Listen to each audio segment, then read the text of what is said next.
Shields up, Iron Breakers. Rurikhan here coming at you with another video, and today we're going to be talking about Lords of the Fallen multiplayer. This title was sent to me by CI Games so that I could give it a look and tell you guys my opinions on it. And this has actually been one of the games that I've been playing very consistently here on the channel. As a matter of fact, by the time this video goes live, we should have just wrapped up stream number 9 for Lords of the Fallen. And we've actually had quite a few technical issues in some of these live streams. We've had some crashes, we've had some performance issues, but despite all of this stuff, I've still been really enjoying the game. As a matter of fact, this has been one of those games that the more I play it, the more I enjoy it, to the point where I'm actually doing 2 separate playthroughs. So there's the playthrough that you guys are watching in the form of live streams, and then there's another playthrough that I've been doing late at night with a friend. So, late at night, I go home, I tuck the kids in bed, all of that usual stuff that you do if you're a parent. And then when everybody's sound asleep, I go into the living room, boot up my PS5, which I've been playing, the second playthrough's been on PS5. And I connect with my friend Wada Nagashix, and we've been testing out the multiplayer of the game, which is one of the things that I wanted to test out as extensively as I possibly could. And I feel like at this point I have a pretty good grasp on what they're doing with the multiplayer. And let me just tell you straight off the bat, this is not a perfect multiplayer. As a matter of fact, one of the reasons why I want to do this video is so that I can provide some feedback, which hopefully the team will take into consideration. And we shall see. But there's definitely a pros and cons situation, but it is not just a negative situation. As a matter of fact, I think that what this team is trying to do with multiplayer for Soulslikes is something that I can really appreciate, and it's something that I've been asking for since the original Dark Souls. No joke. I've been asking for features that they've implemented here for a very, very, very long time. But again, it is not perfect, and it's actually been something that I've seen a lot of criticism online. So, anyways, let's just get the analysis started. We're going to start by talking about the cons. So, the very first thing, and to me, the most important thing that the team needs to figure out a way to tackle is the latency and rubber banding. Now, I understand that our connection situation is not going to be the best, with me being all the way out in Portugal and my friend Wada being all the way out in Dallas.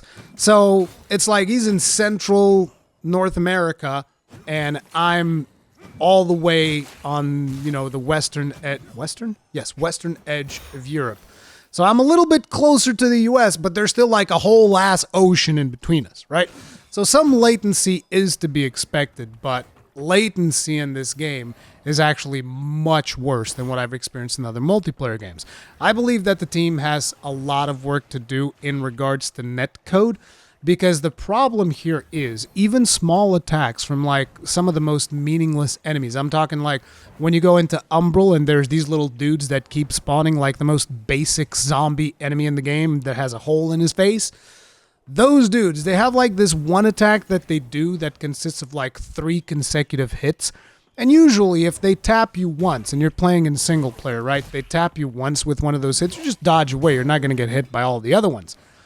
Well, if you're the guest in a multiplayer session and one of those little dudes hits you with a triple hit, you ain't getting away. You ain't dodging away. You ain't blocking it. You're going to eat all of those hits like a good little boy. Yeah, the latency is that bad. And this I would consider to be the biggest possible problem that the team has to tackle when it comes to the multiplayer. I know that people are complaining about the amount of vigor that you get, or souls for people that don't use the terminology of vigor, whatever. And they're complaining about a lot of other things that we're going to be talking here. But without a shadow of a doubt, netcode needs to be number 1, because that directly affects the gameplay itself, to the point where a lot of times I can't hit certain enemies, and if I get too close to my friend, Jesus Christ, neither of us can run. Both of us are going to be rubber banding all over the place. Like, we've actually adopted a strategy where it's like one of us goes in, deals the damage, then when we kind of like swap. It's almost like switching in Sword Art Online. If you guys remember that, they do like the whole switch aggro thing. switcher. And so that's kind of like what we do. But we avoid being in close proximity at all times because the game code just gets all wonky if you're too close, and neither of you is going to be able to move properly, and sometimes you're going to like, it's a little bit weird, the collision with the latency and all that stuff. So that's definitely been a thing. Now, I believe that this will probably be alleviated if you are close together to your co-op partner, but I would actually be curious to hear, like, if you're playing with friends and they happen to live next to you and you guys have a low ping, let me know what the experience is like there. But for us, this is what I have to compare with. Anyway, the next thing is going to be a lot of time bosses will glitch. What does this mean? So for instance, when I was killing Pietà for the very first time, my friend Wada was in there and we were both attacking. And I think that he died by the time that Pietà had aggro on him, and she just didn't stop. She just kept attacking him forever. It's like, well, he's already dead. But she just kept attacking him, so she never turned back to face me, which made the fight a lot easier than it should have been because she never swapped aggro back to me. This has happened with another boss, like the Rector dude that you fight in Fitzroy's Gorge. If you guys know what I'm talking about, some of you will not be aware of what boss I'm talking about. That also happened there, where the boss just locked aggro on him, and it just made the whole thing super easy for me. So there are some situations where bosses will glitch.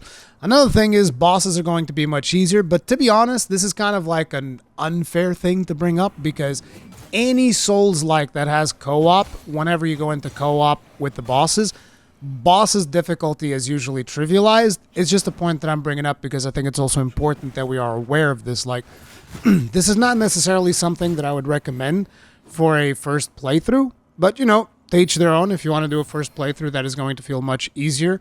Most definitely the bosses are easier. So for instance, the Hushed Saint, we killed the Hushed Saint so friggin' fast that my friend Wada didn't even realize there was a mechanic to knock him off his horse because we just brutalized him super fast whenever he was on the ground. Then again, we're also using builds that are very powerful because, like, he's got poison, I got fire. So we're both stacking poison and burning, and yeah, things die really fast. Let's just put it like that.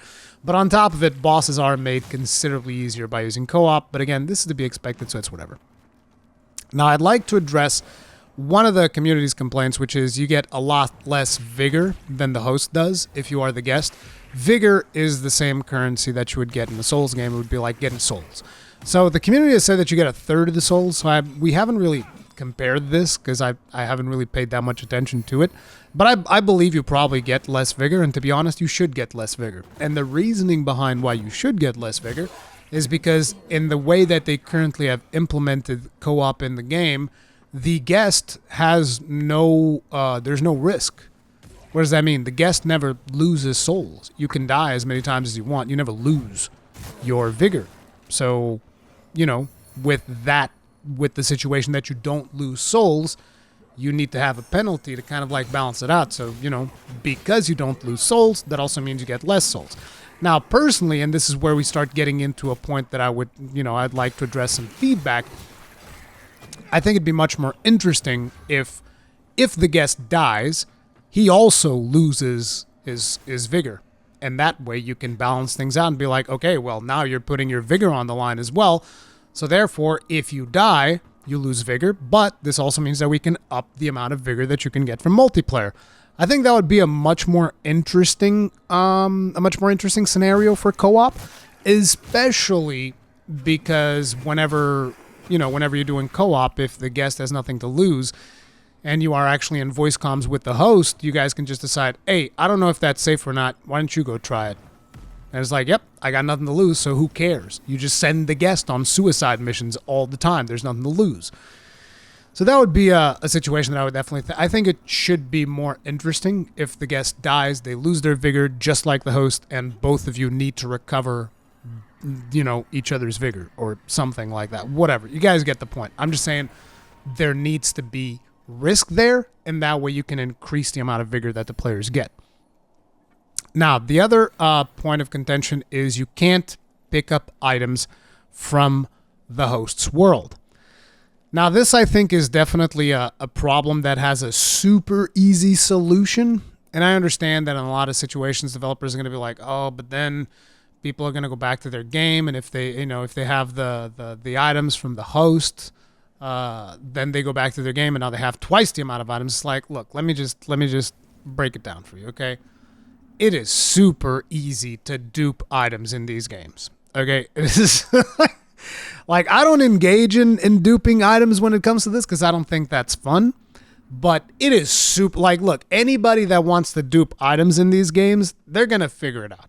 So I don't think there's a reason for you to hamper people getting extra items just because, oh, then you're going to have twice the items. Who cares? Nobody cares, okay? It doesn't really matter. As a matter of fact, if you're playing the game in co-op, it is just expected that the experience is going to be a lot easier and that some things are going to be different than the intended design for a single player playthrough. I'm sorry, I have a really long train going by. You might have heard that in the background.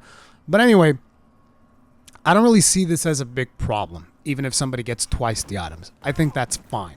And I'll get into that point specifically as we move further into the video. But, that's one of those things I think is super easy solution. Just double up the items. So if whenever the host loots something, then the guest gets whatever the host loots. So even if I can't interact with the items myself, if the host loots it, I get a copy of the item. I think that would be much more interesting than the current solution, which is, well, you pick up the items in your world, then we jump into my world, and we pick up the items in my world again. Or you can even have a situation where you just flag it on the save of the character. Like, for instance, I'm assuming each chest is going to have a certain ID in a database somewhere in the game. It just has to be, because that's the way these things go, because you track it somehow in the save file. So just have it that whenever the host loots the item, just have that item be marked as looted for your character, and when you go to your world, the chest is empty because you've already looted it in somebody else's host world. I think that would be perfectly fine. It's not a problem. So I just don't understand why you just don't let people pick up items. Then again, this is not something that bothers me too much. It's not really a huge issue. Now, the other thing that people have an issue with is you don't get game progress. Now, I understand why they're doing this, and that is because this game has there's choices that you make along the way, and there's quest lines that you're going to be able to do and quest lines that you're not going to be able to do, because this has the traditional Souls quest lines, which are very I forget the proper word, but they're very mysterious. They're kind of hard for you to figure out your first time around, which is something that I'm perfectly fine with. I don't have an issue with that.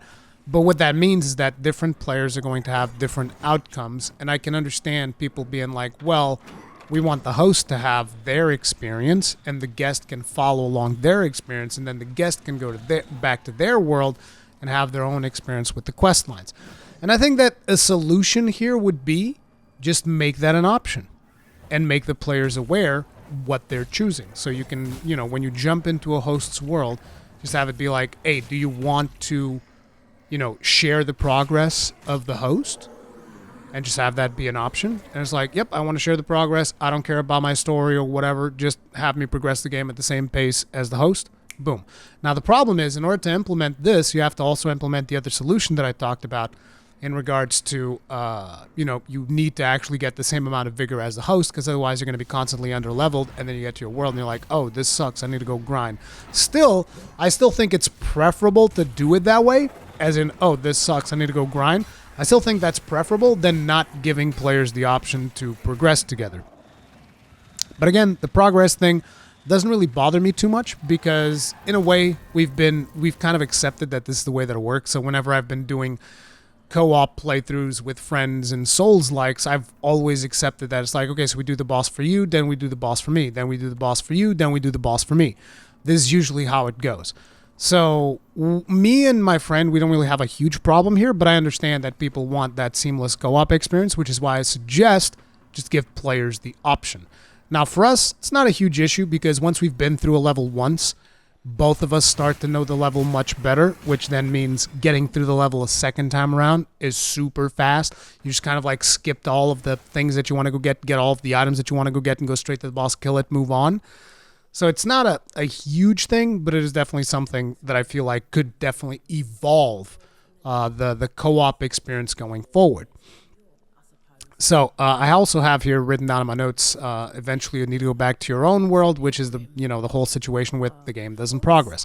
So you're still expected to do things twice. Another thing is that you only have 2-player co-op. Now, for me, this is not a huge issue. I think that's fine. As a matter of fact, I think that in a lot of situations, co-op feels better with 2 players anyway. As a matter of fact, if you put 3 players into this, because like bosses are already super easy, I don't think we wipe on bosses at all. Once we've gotten used to the latency situation, we haven't wiped on bosses at all. We just go in, we murder everything. It's not even a problem. Like even just the other night, for those of you who know this particular boss, the Hollowed Crow, we did it, and it was my friend's first time doing the Hollowed Crow, and we did it with super under-leveled characters. Like I think my weapons were like +4. And we did the Hollowed Crow, no problem whatsoever. So, if you put in 3 players in a situation like this, it becomes, it's not even a challenge anymore. So, I do feel like potentially they need to tweak, not potentially, they definitely need to tweak the bosses quite a bit for co-op. But like I said, I think their number 1 priority should be optimize netcode. Figure out the way that fighting games do it with, what is it called? I forget what it's called. Rollback netcode, whatever the crap it is. Figure out how fighting games are doing it and implement that, because that is literally the most important thing. Now, let's talk about some of the pros of engaging in multiplayer. So, number 1, you have a chance to get double the rewards on some bosses. So, for instance, some bosses will drop weapons. And this game supports dual wielding, for those of you that are not aware. So some bosses drop weapons. If you do the boss twice, because you have to do the boss for yourself and then later do the boss for your friend, or vice versa, you will most likely get the boss's weapon twice. This varies from bosses because, some bosses drop weapons, some bosses don't. Some bosses require a specific currency for you to buy their weapons. But in my case, I wanted to get the Infernal Enchantress Flail. And I wanted to get 2 of them because I'm doing like a pyro build on this playthrough. So I wanted to get 2 of them because, it's a flail. It's got burning on it. And I was like, I want to get 2 of these. But you can only really get 1 on, a guaranteed 1 on your solo playthrough. But because I killed the boss twice, I got the same drop twice. It's not even asking my friend to give me the weapon. It's just straight up, you get the drop twice. So we ended up killing the boss twice. We both ended up with 2 Infernal Flails. So I was like, this is pretty cool, actually, because that way you can double up on rewards, double up on armor pieces. Well, not even double up, because some bosses drop sections of their armor piece. So there's another chance of you getting a different armor piece from that boss. So that's, I call that a pro. Some people will call that a con because, you're forced to do the bosses twice. But to me, for the type of playstyle that I do, I think that's a pro. The other thing is you can still share weapons. So what does this mean? Even though when you're in the host's world, right, the host loots stuff and you don't really get the stuff that he's looting, he can still share it with you because you can drop stuff on the ground. And as a matter of fact, you can do that in a very interesting way. You can basically double up on boss rewards. So for instance, my friend wanted to get Pieta's sword. He went ahead and he bought Pieta's sword. You can only buy it once. I'm assuming it's once per playthrough, so probably can go to New Game Plus, get a copy of the sword again. But my friend was like, I want to dual wield this. And I was like, okay, fine. I'll go into my world. I'll buy another one of those for me. And then I'll come into your world and I'll just drop it for you. So now my friend is in normal game dual wielding Pieta's lightsaber. Which is pretty friggin' beast. And that was a cool thing that we got to basically do. You can drop whatever you want for the other player to pick up, with the exception, for some reason, with the exception of throwable weapons. That's such a weird thing that you can drop almost anything except throwable weapons. It almost feels like it's an oversight or something. So yeah. Now, one of the biggest pros of co-op multiplayer in Lords of the Fallen, no nonsense co-op items. Like, I'm sorry. I understand that, they want to limit it, they want to do something, and I support that. If that's their design decision and, and all of these other Souls-likes and Soulsborne games, that's their prerogative. But when it comes to doing multiplayer, it is never something that I've enjoyed because it instantly limits you in terms of doing multiplayer. It's like, look, if I want to challenge myself, I'm not going to engage in multiplayer. It's just that simple, because multiplayer is by definition much easier than doing things normally. And it's fine if you want to play in multiplayer. I'm not criticizing people for doing it. Quite the opposite. I engage in a ton of it. I think it's a ton of fun. But what I'm saying is, if I want to challenge myself, I'll just go solo. That's just the way to go. If you feel like doing things in a challenging way, you go solo. But the arbitrary limitation of co-op items is something that always kind of frustrated me. It doesn't even bother me that much, because you can get a ton of them. But at that point, why is it even there? It's one of those things that it's just there because it's always been like that. In this game, there's no nonsense co-op items, okay? The way that you do co-op is you just go up to a vestige, which is the equivalent of a bonfire, and just go like, beckon friend. Opens up your friends list, you select the friend, sends an invite, friend gets instantly teleported into your world, okay? So that's number one. No nonsense co-op items. You just have a menu, you summon your friend, he's in your world. After your friend is in your world, he doesn't get teleported away after you defeat a boss. I know, sounds almost like revolutionary, but he doesn't get teleported away. He just stays in your game until you guys decide, okay, I'm done with you, goodbye. You can leave now. You can kick him, or you can, whatever, Actually, I don't think you can kick him. I think you just have to quit out the main menu. That's another thing. You guys might need to add some options there, because I remember whenever we needed to switch worlds, we both would exit out the main menu. It's a weird way of ending a multiplayer interaction. It's like, well, I guess I'm leaving. But anyway, so there's no nonsense co-op items. Your friend doesn't go away after you defeat a boss, and your friend doesn't go away after you both die.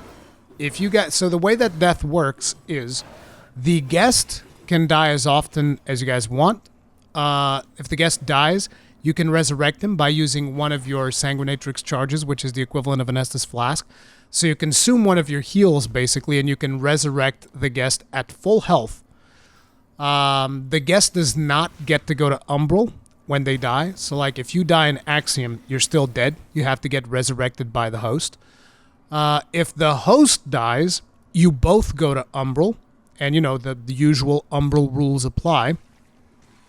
And if the host dies in Umbral, that is what is considered a defeat, and both of you respawn back at the latest vestige, which is the equivalent of a bonfire, that you've been to. And to me, is even just the first time that we're doing it, we're like, oh, the latency sucks, the rubber banding is an issue, we still can't loot items, we still don't have the progress. But just this quality of life, of you not having to constantly be like, oh, are we in the same instance? Oh, I can't see your summon sign. Oh, your summon sign was here and then it disappeared.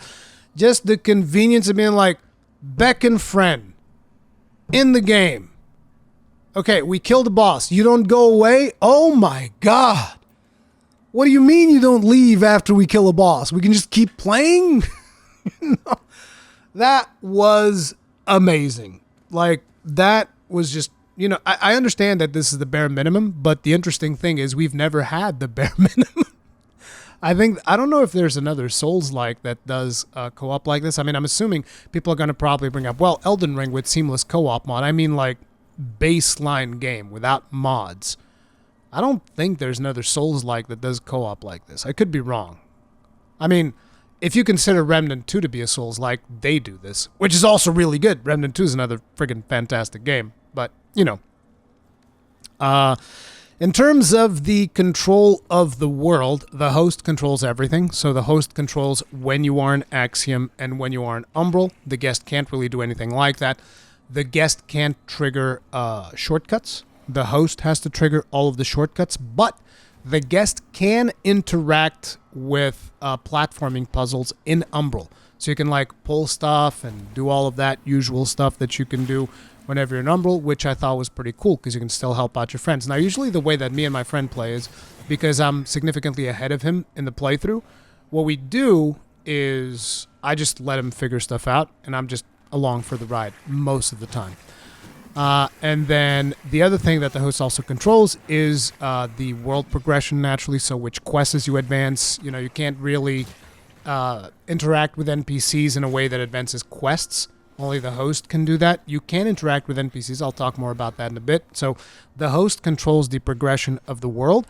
The host controls rests, which is why I think it's much better if you are in voice comms with the host. I think that in this specific game, doing co-op is really designed around you just playing with a friend as opposed to playing with randoms, because I think even playing with randoms in co-op in this game is a little bit weird because you don't leave, right? After you defeat the boss, you don't leave. You just keep playing forever, which can be a little bit weird with what people are used to from previous Souls-like. So it kind of feels like it was more designed around you actually playing with a friend, which is exactly the use case scenario for me, which makes it perfect. But anyways, so the host controls rests and teleports. So whenever you guys have to move somewhere, the host has to be the one to move you. There's a limit to how much you can move away from the host. Now, I've read a Steam review or something where somebody said, oh, there's butterfly walls everywhere that prevent the guest from following the host. I've only encountered this once besides boss fights. So whenever there's a boss fight, the host can't see the butterfly wall, but the guest will. So the guest will be aware there's a boss fight there, because there'll be like a butterfly wall, right? But that's kind of like usual. They don't want you jumping in there and doing something weird. But whenever the host engages the boss, the guest gets instantly teleported towards the boss. Now, like I said, there has been a situation where I've seen a butterfly wall, which was weird because there was a butterfly wall there. There was no reason for that butterfly wall to be there because it's not really a boss fog gate at that point. And it almost seems like that specific fog wall is just like an oversight that the developers kind of forgot about. I'm talking about specifically the one near the vestige called Sanctuary, which I believe that, because this is very early on in the game, this is probably the criticism that people were making. And the interesting thing is, I was able to cross that fog wall by doing something, which was a kind of like a creative solution. So my friend crossed through the fog wall, right? Because the fog wall wasn't even there for him. And so I just ran as far away as I could from him, because what happens is if you run too far away from the host, the game teleports you back to the host. So I ran as far away as I could from him, and the game just teleported me back to him on the other side of the fog wall, so I crossed the fog wall anyway. Which is why I said I think that specific fog wall is like... is probably just like an oversight that they forgot that thing was even there. But yeah, that's definitely a situation. You can't go too far away from the host. If you get too far away from the host, you automatically get teleported back. You get a 10-second warning, and then they just forcibly put you back next to the host. You also get teleported back to the host whenever he rests or whenever he reverts from Umbral to Axiom. But you still get like a decent... range that you can run around in depending on the area, because whenever you're on the threshold of like a zone transition or something, I've definitely noticed they're a lot more aggressive there in terms of how far away you can get from the host. But usually it's not something that is popping up all the time. I mean, assuming that you're playing the game normally and you're kind of like sticking together to your friend and you're kind of like playing together. But if you guys are trying to like, oh, I'm going to go do this section of the level, and you go do this section on the opposite side of the level, the game's probably not going to let you do that, because if you get too far away, you're going to be forcefully teleported back. Now, one of the things that I've heard from people as well is that, oh, you can't interact with NPCs. I don't know if people are not aware or if they're purposefully lying. I don't know. You can definitely interact with NPCs. The thing is, certain NPCs need to be on the same progression that you have on your own world if they're merchants. So like if you have a merchant NPC that, travels the map in different locations, you'll only be able to interact if the progress in the guest's world is the same as the progress in the host's world. It's a little bit weird, but like for instance, the blacksmith, once you unlock the blacksmith in both worlds, in the guest and the host's world, you can interact with the blacksmith whenever you want. You can go and you can upgrade your weapons whenever you want, assuming that you have the materials. You can change your runes. That's easy to do. The one thing that I've noticed you can't do, and I don't understand why they don't let you do that, is in Molu, there's a thing where you can offer remembrance, which is how you get specific boss weapons and armor. If you're the guest, you don't have access to that menu when you're in the host's world. I don't know why. I don't see a reason why that would not be allowed. There's no real reason not to allow that. Maybe it's an oversight, maybe not. I don't know. But most of the basic stuff you can do, like buying things from NPCs. Actually, now that I think about it, the NPCs don't even need to be in the same progression as you. It's just that Quasimodo dude is weird. The Quasimodo looking dude, he's the one who's weird. He's the one that sometimes you can't interact with him. But like, for instance, the Pyromancer lady, I hadn't even freed her in my world, and I was able to go to my friend's world and buy spells off of her. So actually, I was wrong. You can interact with NPCs even more seamlessly than I initially mentioned. But, you know, other than that, there are some functionalities which are limited. Like I said, the offering remembrances over at Malhu, and maybe there's like one or two more things. But these are things that are easily remedied by you just going to your world. You go to your world, and then you come back to your friend's world, and you can keep on playing. Or you can go to your world, your friend goes into your world, and you can, like, you know, advance the progression on your world and do all of that stuff. Now, having said that, this is my my thoughts on the multiplayer. I've explained to you how the multiplayer works, all of this stuff. I think that this is a significant step forward in a lot of ways, but naturally that comes with a lot of other things that are negative. Like I said, the biggest problem, latency and rubber banding, like work on the netcode. When it comes to multiplayer issues, that is literally the most important thing. Second most important thing, you need to make bosses harder when people are co-oping. A lot harder than they are now. They are just super easy. They're not even remotely challenging in any conceivable way. Assuming that people are keeping up with like upgrading their weapons and their spell tools and all of that stuff. If people are keeping up with that, bosses are not even remotely challenging in any way when it comes to the multiplayer co-op.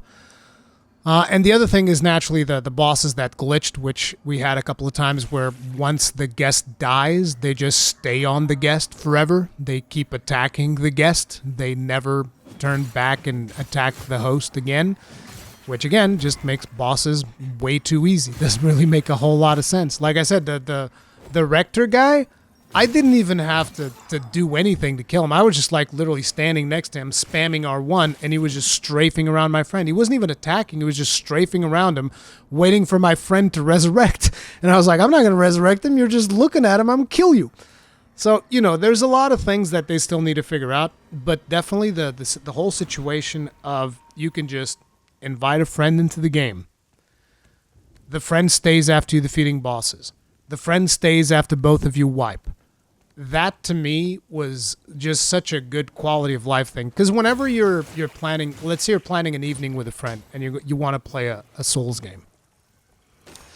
I would wager 30% of that evening is going to be you guys trying to connect to each other. It's going to be like, oh, did you see my summon sign? Oh, it's gone. Wait, it's back. Oh, it's gone again. And it's like, you know, it's a lot of this.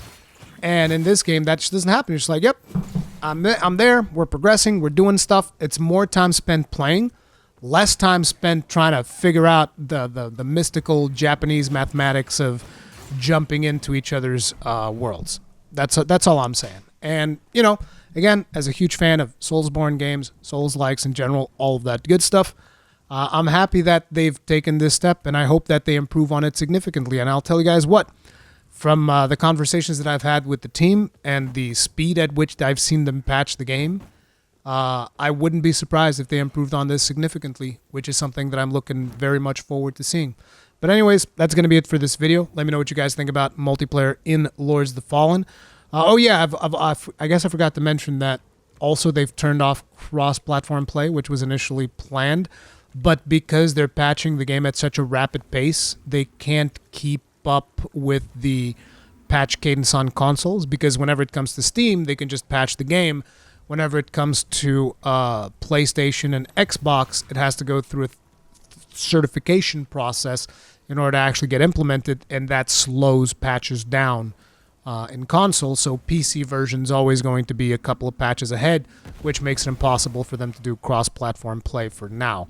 I know that they're trying to figure that out, but yeah, I just figured I'd mention that as well, because I know that in their website, it says that it supports cross-platform play, that is currently not implemented. So I want to make sure that people are aware so that you don't, jump into the game and be like, oh, I'm going to play on PC. My friend's playing on PS5. Let's go cross-platform. And then it doesn't work.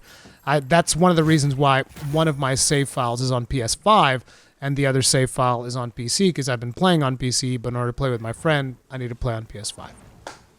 But anyway, hopefully you enjoyed this video. If you did, like button, subscribe, bell notification icon, all that jazz. Let me know how you feel about multiplayer in Lords of the Fallen.